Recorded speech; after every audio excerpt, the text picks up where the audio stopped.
Hi, welcome to Teching It Up with Mark. Today I'm going to show my favorite hack that I use in terms of JavaScriptlet to execute smart objects in the designer. Hope you enjoy. Thank you.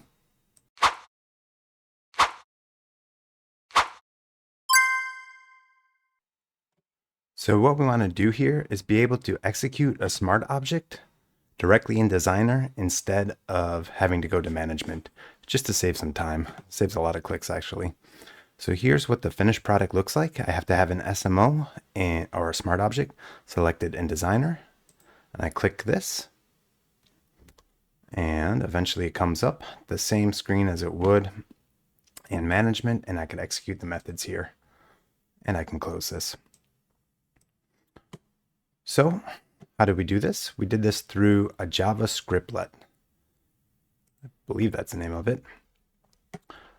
What I have here is an example of a JavaScriptlet. So we save this in the browser, and when we put this dictation on it, this JavaScript, it allows us to run a script from a bookmark. So I'll put this one in. I'll just go click the bookmark bar. How do I add? Add this page to favorites. I don't want this to be this. Whatever. Done. I'll edit this afterwards. Probably a better way to do this. Say test scriptlet.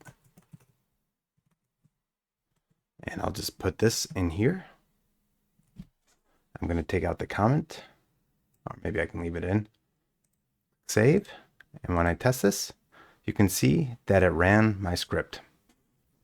Okay, so what we're doing afterwards, so this would be the equivalent of just taking this line in F12 debugging tools and running this. So I put this in, I get my alert. I click it here, I get my alert. So what I did here in order to run the smart object, I first found the parameters of the current page I'm looking at.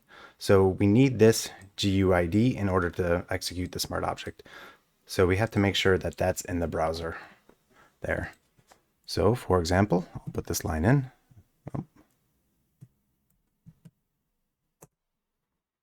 And URL params. I have the parameters. Let's see. Somewhere here, values. I don't see it. I wish I saw this a little bit nicer. Well, let's see what we have for the next line. Parameters get, okay. Parameters dot get and the parameter name. So in this case, we want GUID.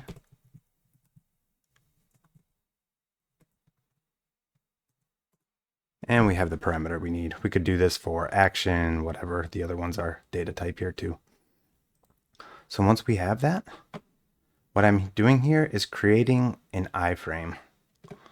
And I'm doing this through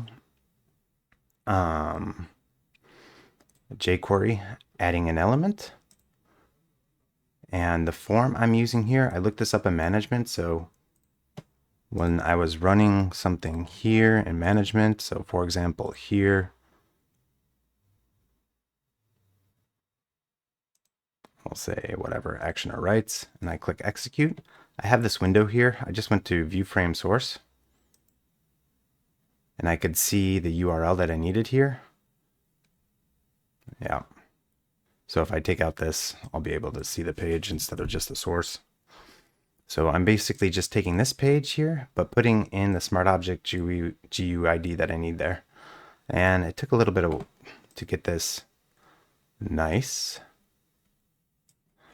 But when I run this in Designer, make sure I don't have anything open yet. You can see it gives me a little pop-up, and I had to do a little bit of work to get the close here and do that. So if we want to put this all together, I just need a new bookmark. I'll edit this one. I'll call it run SMO2. And I just need to put this scriptlet in there.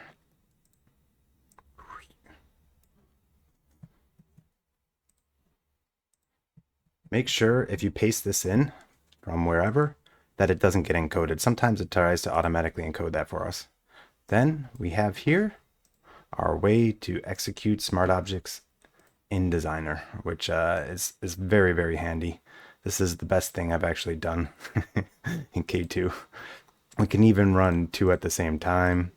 Like, this is a little bit of a hack, so it's not going to be super beautiful if we click this like 4 times or whatever, but it's really cool, really a time saver.